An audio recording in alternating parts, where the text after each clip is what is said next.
पीके बिना दिमाग का आदमी है, पीके पीकर बोलता है। ये तमाम आरोप या कहें कि अपनी भड़ास निकाली है सम्राट चौधरी के पिता शकुनी चौधरी ने। नमस्कार, मैं हूं गिरिराज शर्मा और आप देख रहे हैं सरल टॉक। दोस्तों, बिहार में विधानसभा चुनाव है और ऐसे में आपने पीके आने के प्रशांत किशोर को सुना ही होगा। प्रशांत किशोर ने बिहार के भीतर सम्राट चौधरी को लेकर के कई तरह के आरोप लगाए। उन आरोपों के बाद सम्राट चौधरी पर कई तरह के सवाल उठे, पीके के कई सारे वीडियो वायरल हुए जिसमें प्रशांत किशोर ने कई गंभीर आरोप लगाए। पीके ने यह तक कहा था कि जो सम्राट चौधरी हैं उन्होंने 10वीं तक पढ़ाई नहीं की है। और यही नहीं, सबसे गंभीर आरोप जो था वो ये था कि चौधरी ने तारापुर में 7 लोगों की हत्या जो की थी उसके संबंध में एक फर्जी प्रमाण पत्र जमा किया था। तब वो उस मामले से जो है बच पाए थे, यानी कि खुद को नाबालिग दिखाया था सम्राट चौधरी ने।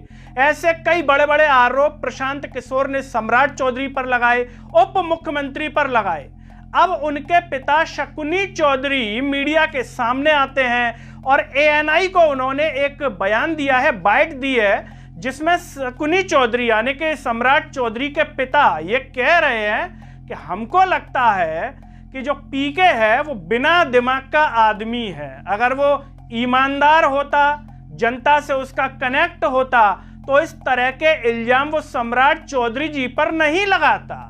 वो कह रहे हैं कि जो उन पर केस चला, पुलिस ने कार्रवाई की, तमाम अधिकारियों ने की, उस प्रोसेस से वो गुजरे। ऐसा नहीं है कि गुजरे नहीं है, तब जाकर के वो बरी हुए। और ये सारे आरोप जो है एक तरीके से निराधार हैं। कौन कह रहे हैं? उनके पिताजी कह रहे हैं। और यही नहीं, वो ये तक कह देते हैं कि पीके ऐसा लगता है कि पीकर बोलते हैं। अब शकुनी चौधरी जी ये भड़ास निकाल रहे हैं, निशाना साध रहे हैं, सही बात कह रहे हैं। ये क्या है? हो सकता है आपकी नजरों में क्या है? क्या भड़ास है? चूंकि शकुनी चौधरी पिता हैं तो पिता को तो बुरा लगेगा, सम्राट चौधरी उनके पुत्र हैं, या फिर वाकई में जो है पीके ने झूठे आरोप लगाए। अब यहाँ पर जो शकुनी चौधरी जी कह रहे हैं कि बिना दिमाग का आदमी है, अगर बिना दिमाग का आदमी है पीके, तो फिर बड़ी जो तमाम पार्टियां हैं वो क्यों इनको हायर करती हैं चुनाव जितवाने के लिए?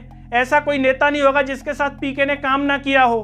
बड़े बड़े नेताओं के साथ काम किया है, चुनाव जितवाया, रणनीतियां तैयार की हैं, स्लोगन तैयार किए हैं, पार्टियों को यहाँ तक पहुंचा दिया, नेताओं को पहुंचा दिया। तो क्या पीके बिना दिमाग के थे इसीलिए उन सब ने हायर किया? तो यहां पर वो जो कह रहे हैं कि बिना दिमाग का आदमी है, वो क्या भड़ास निकाल रहे हैं, गुस्सा निकाल रहे हैं एक तरीके से, और कह रहे हैं कि पीके पीकर बोलता है। अगर पीकर बोलता है पीके, तो तमाम टीवी चैनल्स, जो भारत के तमाम बड़े बड़े चैनल्स हैं, उन्होंने उनको बुलाया। तो क्या पीकर बोल रहे थे? और पीकर बोल रहे थे तो क्या मुंह में से बदबू नहीं आई किसी को? किसी ने नहीं बोला कि पीके पीकर बोलता है? तो ये जो दोनों बातें कही हैं शकुनी चौधरी जी ने, जो सम्राट चौधरी जी के पिता ने, क्या वो आवेश में, गुस्से में, या एकदम झिलझिलाहट में, या भड़ास निकाल दी एक तरीके से? हालांकि मीडिया तो कहती है निशाना साधा है, लेकिन हम कह रहे हैं क्या भड़ास निकाली है क्या, या कुछ अंदर से जो एक गुस्सा होता है आदमी कह नहीं पाता वो निकाला है? दोस्तों, आपको क्या लगता है सम्राट चौधरी जी के पिता ने जो बातें कही हैं वो क्या है, क्या निकाला उन्होंने? दोस्तों, इस पर आप जो भी सोचते हो कमेंट बॉक्स में अपनी राय जरूर दीजिए। इस वीडियो को हर जगह शेयर कीजिए, चैनल को सब्सक्राइब कीजिए, साथ ही साथ सरल टॉक के Facebook, Twitter, Telegram, Instagram page को आप जरूर फॉलो कीजिए। अंत में सभी से एक अपील है दोस्तों, जब यूट्यूब पर आप ये वीडियो देख रहे होंगे तो नीचे ज्वाइन और थैंक्स का बटन होगा। अगर आप आर्थिक रूप से सक्षम हैं तो उन बटनों के द्वारा या फिर फोन पे के QR कोड द्वारा भी आप हमें सपोर्ट कर सकते हैं, जिससे हम और बेहतर कार्य कर सकें। नमस्कार।